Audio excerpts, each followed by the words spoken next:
નમસ્કાર, અવર જાંબુગોડા યુટ્યુબ ચેનલમાં આપનું સ્વાગત છે।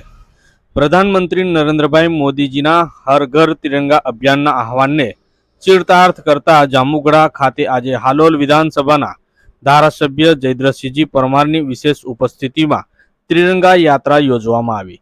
આ યાત્રા જાંબુગોડાના 3 રસ્તા પાસેથી શરૂ કરવામાં આવી હતી અને આ ત્રિરંગા યાત્રામાં જિલ્લા ભાજપા મહામંત્રી મયંકુમાર દેસાઈ, જાંબુગોડા મામલતદાર, તાલુકા વિકાસ અધિકારી, જાંબુગોડા પોલીસ, વન્ય પ્રાણી વિભાગ તેમજ ભાજપના આગેવાનો, તાલુકાના અનેક સરપંચો, તાલુકા પંચાયતના સદસ્યો, વિદ્યાર્થીઓ તેમજ જાંબુગોડાના નગરજનો હાથમાં ત્રિરંગો લઈ ત્રિરંગા યાત્રામાં જોડાયા હતા।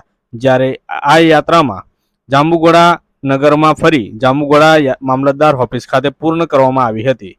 આ ત્રિરંગા યાત્રામાં અમૃતકાળમાં ભારતને વિકસિત રાષ્ટ્ર બનાવવાના સંકલ્પ લોકોએ લીધા હતા। આપે જો અમારી યુટ્યુબ ચેનલ અવર જાંબુગોડાને સબસ્ક્રાઇબ ન કરી હોય તો સબસ્ક્રાઇબ કરી શેર જરૂરથી કરો।